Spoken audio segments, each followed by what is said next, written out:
Hi. Just wanted to say a few things about the second historical thinking assignment.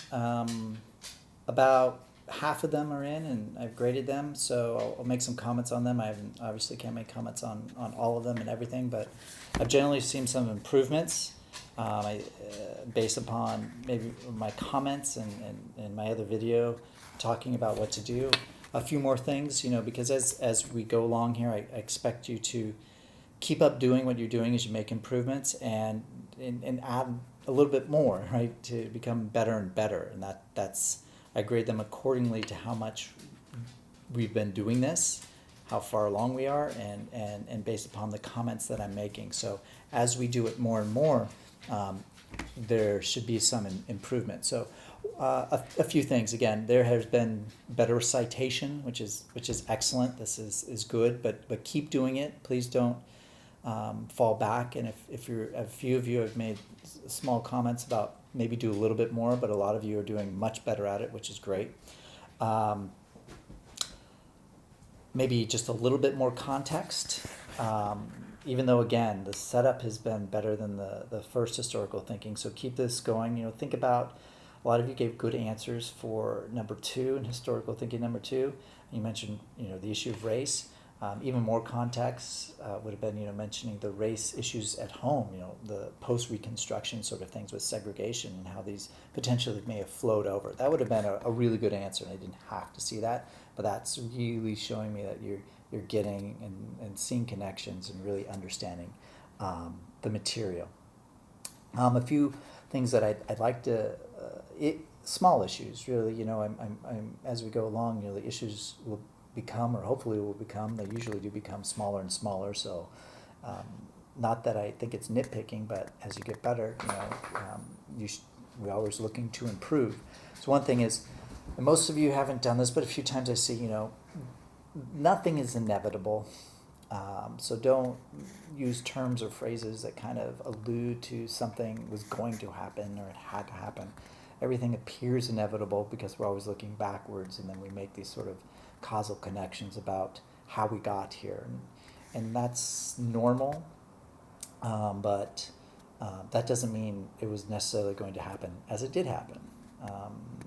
Nothing is, well, there's one thing that's inevitable, but generally nothing is inevitable.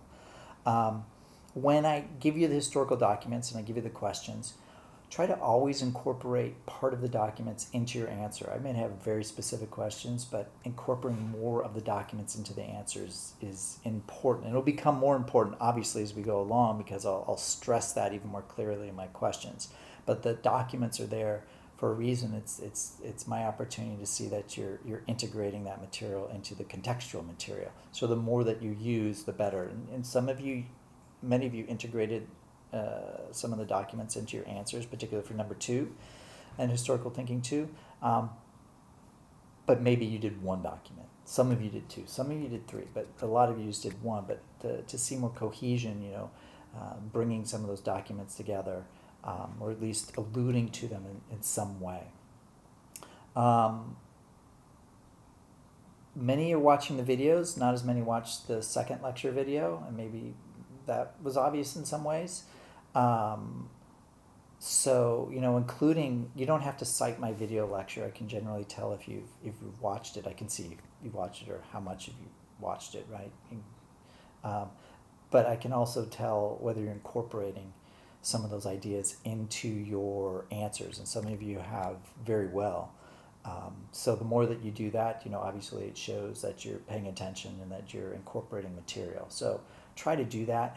And as I mentioned in my quiz explanation screencast, that I give hints in my video lecture to the quizzes also. I'm not trying to be secretive about it, and I don't trying to drop little Easter eggs or anything, but they are, I'm trying to give you ideas about how to think about the material so you can absorb it and understand it, and then be able to give and provide answers that are accurate.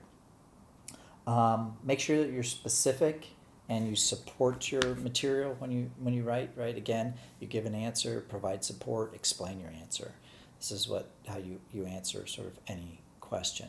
And a lot of you are doing this more, and I did have some really good assignments so far. Again, I don't have them all, and hopefully everybody continues to do this. And several of you have sent me drafts of your work, which is great. You're free to do that, and I'll make comments. Hopefully they're helpful comments. And again, if you need to Skype or chat with me, please let me know.